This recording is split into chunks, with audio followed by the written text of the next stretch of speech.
ओं सर्वमंगलमंगल्ये शिवे सर्वार्थसाधिके शरण्ये त्र्यंबके गौरी नारायणी नमस्तुते। सृष्टिस्थिति विनाशानां शक्तिभूते सनातनी गुणाश्रय गुणमये नारायणी नमस्तुते। जय बड़ मायर जय, जय महादेवी महामायर जय। प्रत्येकेर जीवन सुंदर होक, आनंदमय होक, प्रत्येके सुखे खुशीते शांतिते एवं दूधे भाते थाकुन। श्री श्री पद्मावती मा एवं बड़ मायेर निकटेई प्रार्थना करी। आज के আপনাদের সামনে নতুন রূপে নতুনভাবে গ্রহদের মানে তিনটি প্রধান গ্রহ, যে প্রধান তিনটি গ্রহ বর্তমান সময়ে একদম সমসপ্তম হয়ে আছে, যেমন এই আপনি এবং আমি। সমসপ্তম হয়ে থাকা মানে হচ্ছে ডাইরেক্টলি দেখা। তো এই অবস্থাতে রাশির ভালো মন্দ নানা রকম কিছু কিন্তু আমাদের মানে ফলাফল ঘটবে, যে ফলাফলগুলো অত্যন্ত কিন্তু গুরুত্বপূর্ণ। প্রতিটি দিন বা প্রতিটি ঘটনা, প্রতিটি বিষয় কিন্তু আমাদের কাছে গুরুত্বপূর্ণ।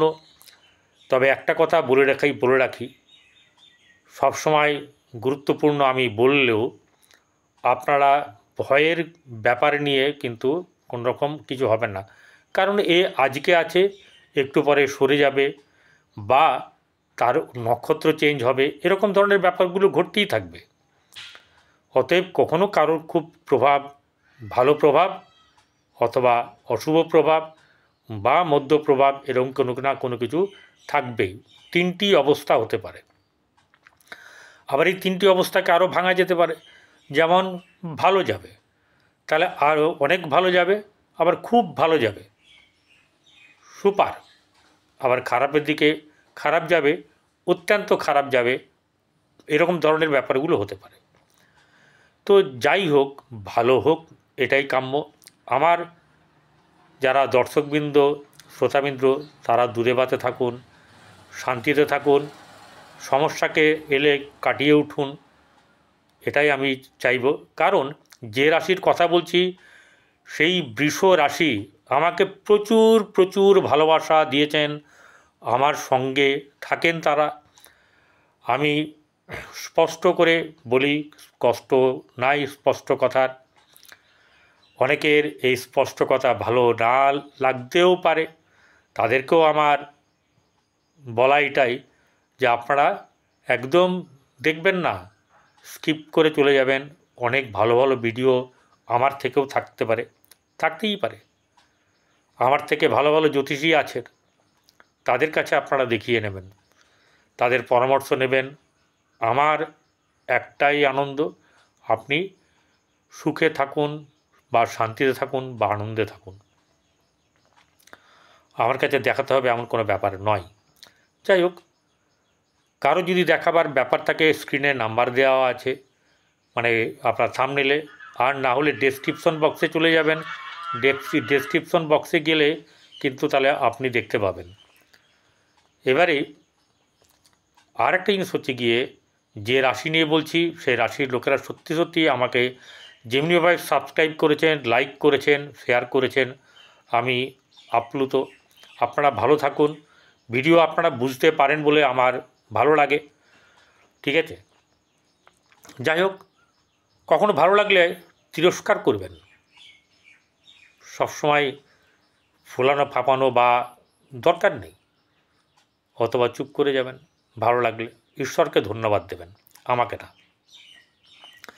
বৃষ রাশির জাতক জাতিকাদের এই যে কেতু এবং মঙ্গল আর রাহু, বৃষ রাশির ক্ষেত্রে চতুর্থভাবে কেতু এবং মঙ্গল, তাহলে বৃষ রাশির চতুর্থভাবে কেতু বসে, কেতু এমনিতে এক একটা করে ব্যাখ্যা দিই, অল্প অল্প করে ব্যাখ্যা দিই, তাতে মেন গুরুত্বপূর্ণ ব্যাখ্যাগুলো দিলেই আপনারা বুঝতে পারবেন। আমি এটুকু জানি, আমার বিশ্বাস, কেতু চতুর্থে থাকা মানেই সুখ হানি, ঠিক আছে?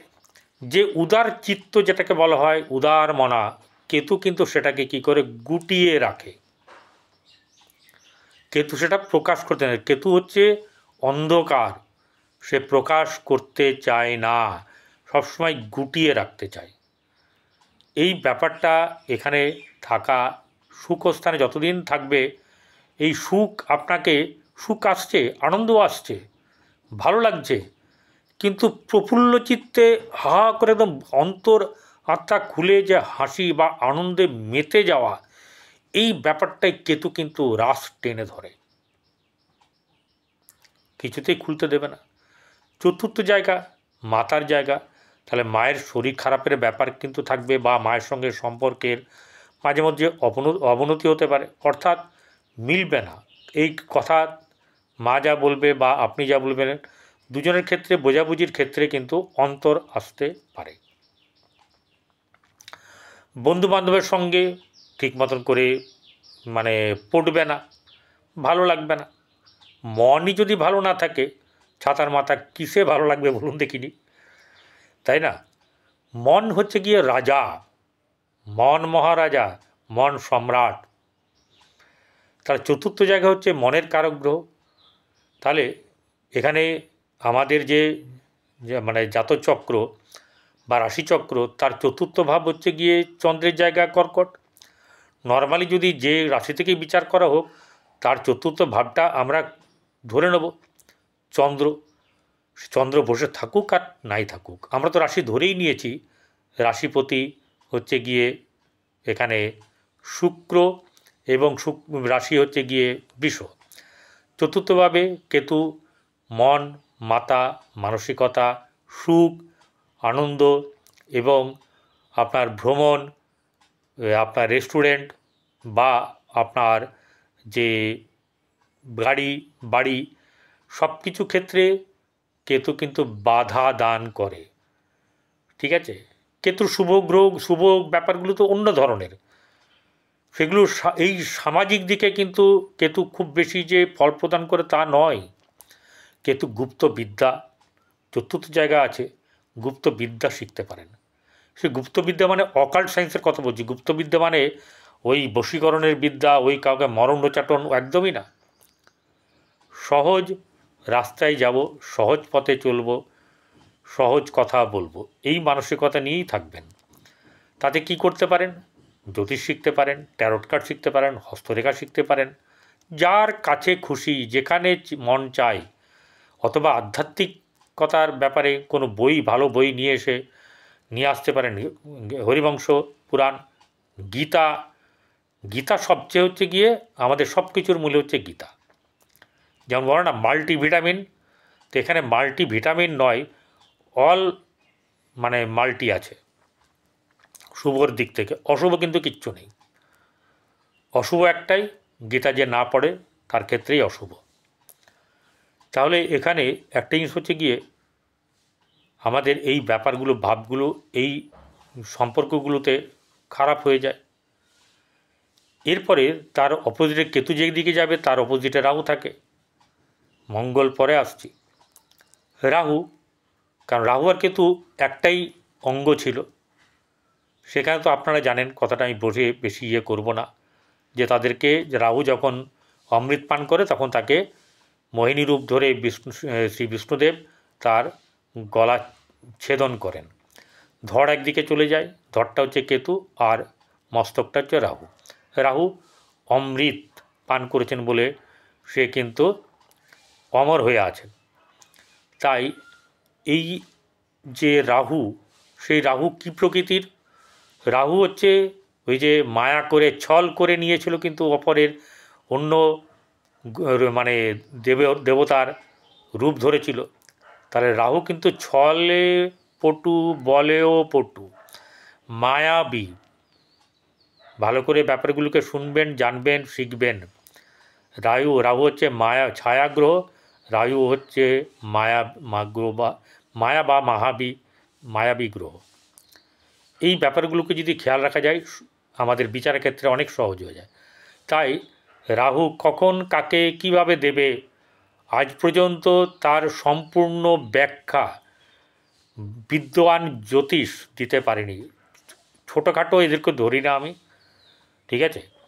যারা বিদ্বান, মানে প্রচুর যুগ ধরে করছেন এই রাশির বিচার, গ্রহের বিচার, তারাও পর্যন্ত এই কথা যখন বলেন, তাহলে চোনা ফুটকাদের কোনো রকম দরকার নেই। বইয়ে লেখা আছে, বা যেখানেই লেখা থাকুক, that is not sufficient for me or others. আমরা শিখব, আমরা আরও জানব যদি কেউ পর্যবেক্ষণ করে। তাহলে এই রাহু কোথায় বসে আছে? এই রাহু বসে আছে আপনার ভাগ্যভাবে। ভাগ্যভাব কি? ভাগ্যভাব হচ্ছে আপনার জীবনের সমস্ত ইতিহাস এখানেই আপনার রচিত হয়ে আছে, এবং এখানেই খাতা কলম আছে, যেখানের পাতা উল্টালে আপনি দেখতে পারবেন। যদি আমরা উল্টাতে জানি তাহলে প্রতিদিনের হিসেব এখানে রাখা আছে।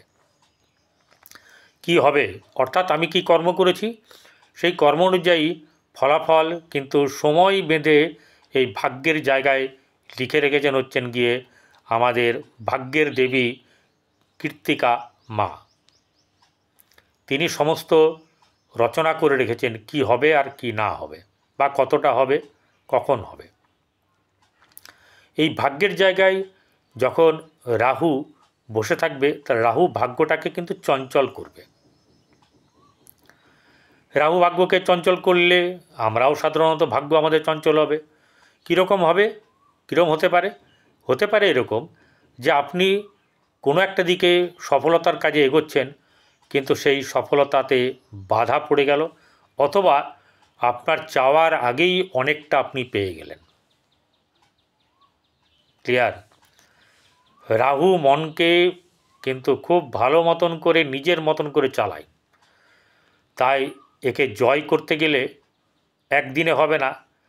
চটি জুতো ঝুলিয়ে রেখে ঘুরিয়ে দিলে, উল্টো করে রাখলে, নুন ছড়ালে, এইসব যারা বলে তারা কী জন্য বলে তারাই জানেন। আমি এখানে কারোর বদনাম করতে বসিনি। তাই একটা কথা বলবো যে এই রাহু ভাগ্যের জায়গায় বসে থেকে কখনো কি করবে, ধর্মভাব আপনার মধ্যে হেভি জাগ্রত করবে। আবার কখনো কি করবে, কখনো এই ব্যাপারটাকে আপনার এই ব্যাপারটাকে কি করবে, আপনার কাছে এরা দেখতে চেষ্টা করবে যে কি চলছে কি চলছে না। ঠিক আছে, কি চলছে কি চলছে না, এই ব্যাপারটা যখন হবে তখন আমাদের মধ্যে কিন্তু কি হবে, ধর্মভাব বাড়তে পারে, আবার ধর্মভাব কমে যেতে পারে, বিশ্বাস চলে যেতে পারে, আবার কখনো গাঢ় বিশ্বাস চলে আসবে। এই রকমটা হবে। এটা একটা উদাহরণ দিলাম ধর্মভাব হলে। ঠিক আছে, কিন্তু ভাগ্যভাব এখানে আছে। ভাগ্য কখনো খুব ভালো যাবে, কখনো আবার কমতি হবে। এরপরে যেটা হচ্ছে গিয়ে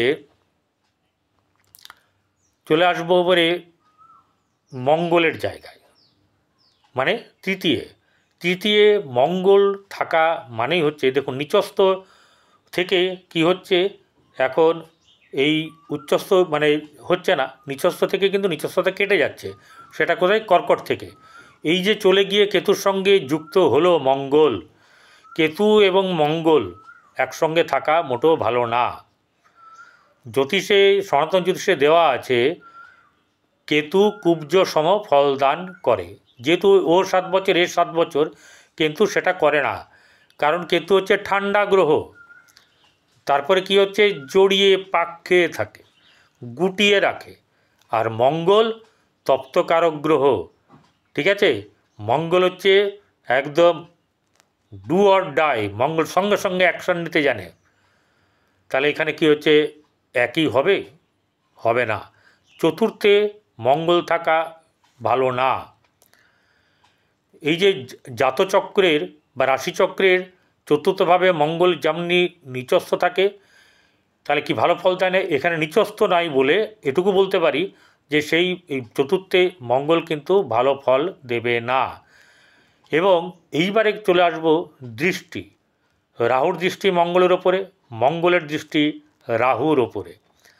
তাহলে দুটোই বলা যায়, একটা দেবতাদের সৈনিক, আর একটা হচ্ছে যে দৈত্য, অসুরগণের একদম শ্রেষ্ঠ দৈত্য, সে হচ্ছে বা দানব রাহু। কেউ কম যায় না। তবুও কিন্তু বলবো যে মঙ্গলকে দেখে কিন্তু কিছুটা তাকে চিন্তা ভাবনা করতে হয়। তবে মঙ্গল একটা ব্যাপার হচ্ছে গিয়ে, মঙ্গল কিন্তু রাহুর মতন ছল বল জানে না। বল আছে, ছল জানে, মানে ছলের বলটা কিন্তু মঙ্গল জানে না। একে মঙ্গল কেতুযুক্ত হলে তার অবস্থা ঢিলা হয়ে যায়। তারপরে চতুর্থে মঙ্গল মোটেও সুবিধের নয়। তারপরে রাহুর দৃষ্টি, মঙ্গলের দৃষ্টি, দুজনের দৃষ্টি বিনিময়। এই ক্ষেত্রে চতুর্থ ভাব যেমনি ভালো হবে না, কিন্তু ভাগ্যভাব কিন্তু কিছুটা ভালো হবে। উতাল পাতাল হলেও এই যে স্থির করে রাখা মঙ্গল করবে, আরেকটি গ্রহ করবে, সেটি হচ্ছে বৃহস্পতি। এদের দৃষ্টি কিন্তু সরাসরি আপনার মঙ্গলের দৃষ্টি সরাসরি পড়বে, আর বৃহস্পতির দৃষ্টি একটু ঘুরিয়ে নবম ভাব, নবম পঞ্চম কানেকশন রাহুর সঙ্গে। তো এখানে এই একটা ব্যাপার কিন্তু খুব ভালো হবে, যাতে ভাগ্য কিন্তু কিছুটা ভালো এবং বেশ ভালো ফল দেবে। কারণ আরও একটু বলি ভালো ফল দেওয়ার কারণ, শনির ঘরে রাহু কিন্তু নিজেকে রাজা মনে করে, তাই সে শনির বদনাম হোক এমনটা কিন্তু চাইবে না। তাই সেই জায়গাটাতে খেয়াল রাখবেন। আপনারা ভালো থাকবেন এবং সুখে থাকুন, আনন্দে থাকুন। নমস্কার।